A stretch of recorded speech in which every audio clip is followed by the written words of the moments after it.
I was not ready for January to end this fast. Hello my beautiful book lovers, my name is Kimia and welcome to my book nook. Today we're going to look at all the books that I was able to read in January. It was a medium sort of a month. I didn't read as much as I wanted it, but I was very busy with work and all these other stuff, but I still get to read 9 books, so I'm happy about it, and some of them were very good, so all in all, a good month. First, I'm going to look at the books that I read for Virginia Woolf series. Since I talked about them in a different video, I'm not going to talk about them too much here, just a very, very short summary. First, I read To the Lighthouse. That one is about the Ramsey family. They're in their summer house with some friends, and the story is about the son really wanting to go to the lighthouse.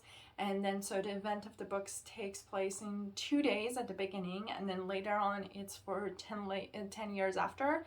And it's really about their relationship, the mother, the son, and the father, and also some of the other siblings, their guests, and anyone who has ever read any of Virginia Woolf's books knows how she plays with the stream of consciousness, how she plays and shows all of these characters in her thoughts, their feelings. And so that one was a very nice read. Then I read Jacob's Room. That one is about Jacob. We met him from a young age all the way till he's an adult and he goes to the war. And for this book, we really see him through others' eyes and all the other different characters, what they think about him, how they perceive him. And so that one was also, it was a nice book. It is still a little sad because like that's the thing with Virginia Woolf. She really plays with all of these depression, anxiety, PTSD, all the events that happened during the war and how much it really affects all of these different people, the families. And so it was still a very good read, but it's just one of those that you have to be prepared for it. Then I read Mrs. Dalloway. That one was about one day in Mrs. Dalloway's life. She's throwing this party for herself and some of her friends, and the event is happening all surrounding that one day. And again, with the stream of consciousness, we're seeing her event, the events that happened to her in that one day, some of the other character. We have another couple, and that one is also, it's a very interesting book. It's one of her finest work, and it's really nice to see how she plays with the concept of PTSD, depression, and how it's affecting all of these different characters and how they're all facing it in a different way and how they conquer it or not. So that one was a good one. And then last I read A Rooms of One Own. That one is it was a collection of essay that she presented to 2 universities, but then she put it together, and now it's a story of Mary Bouton, and she's on this journey to find out why there are more books by men and not by women. And she's really trying to prove this point that it was because of women didn't had a room of one owns, and mostly the financial independency and like the right to be able to be creative. And so that one is also a classic. It's a must read, and so that was for that series, and I very much enjoy it. All were very good. And then we move to the books that I started to read this month. First was M is for Magic by Neil Gaiman. He is a very interesting author. He really always plays with this sense of magic, fantasy, sci-fi, horror, and also just surrealism. And so I always enjoy his books. Well, enjoy in a sense of that it's just interesting to see how his mind works and how he brings all of these different themes together.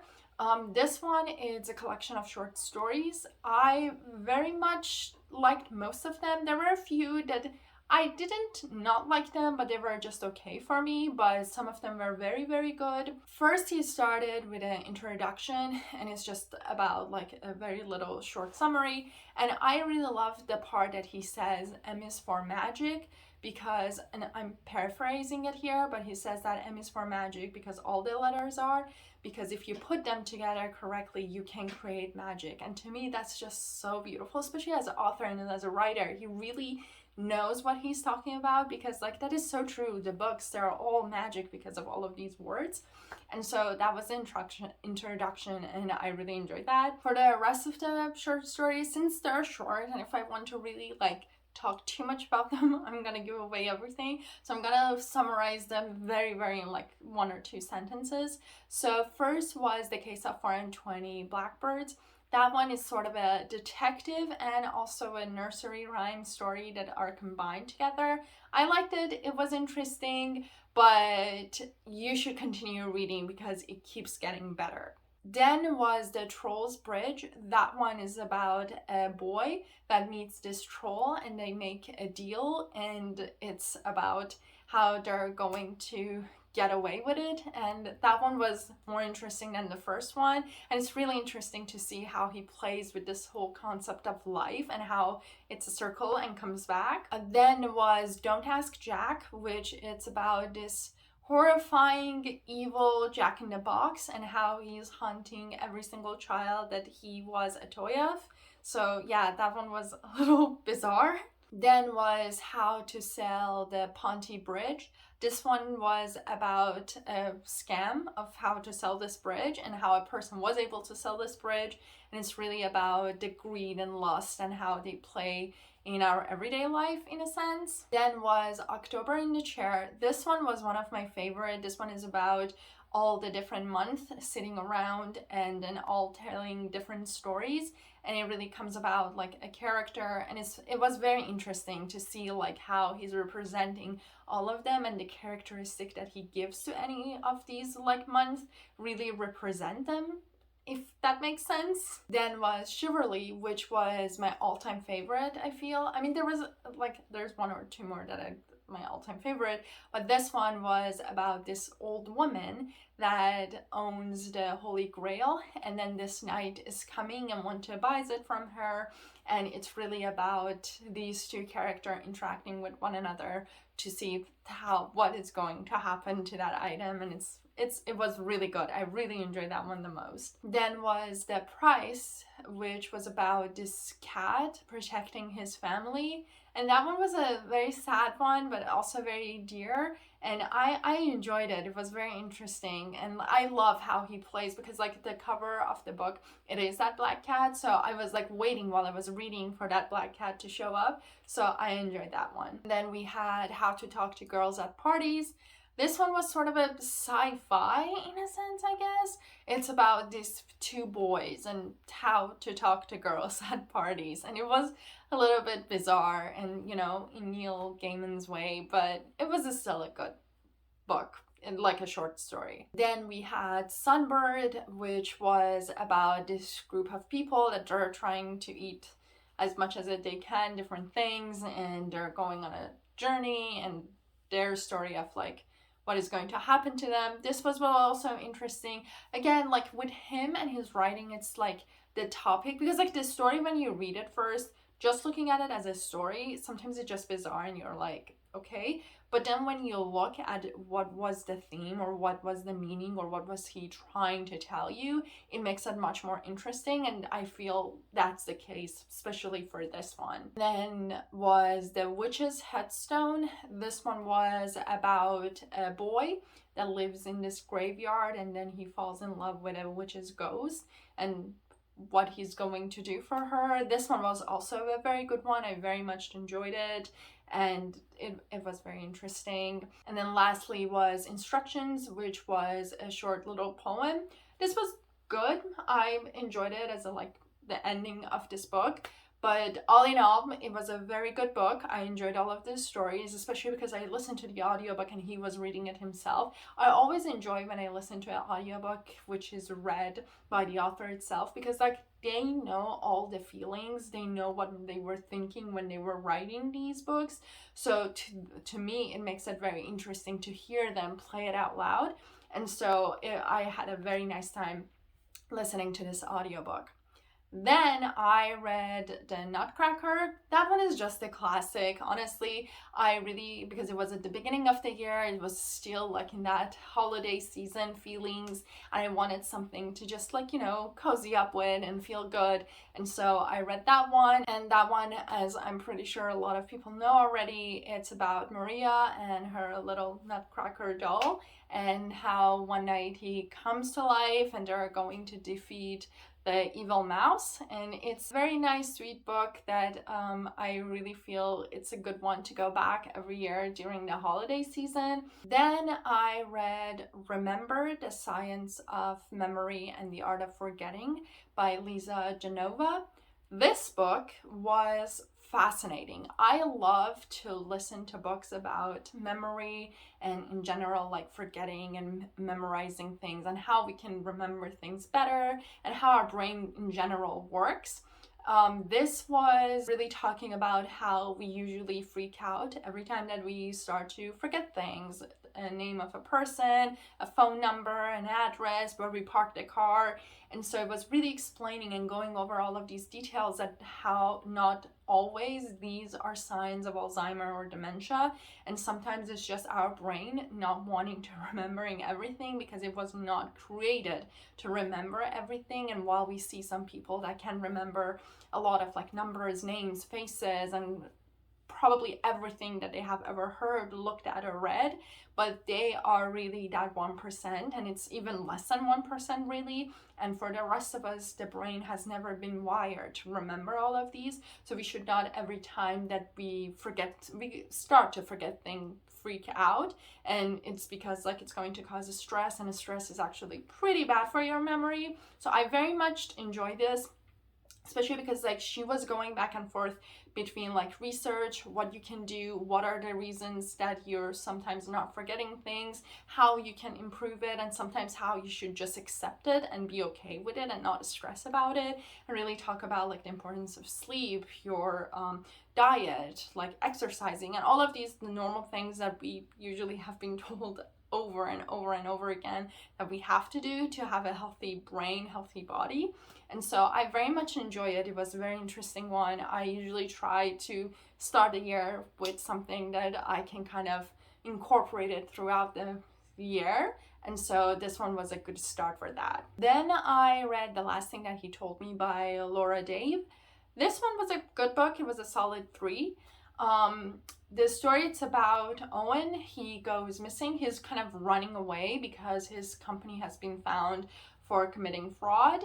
And then right the day that he has disappeared, his wife, Haley, she received this little note that protect her. And it's about the daughter, Bailey. It's his daughter, actually, because he was married before. And so she is really unsure what is happening. What's the story behind of it? Why all of these happening?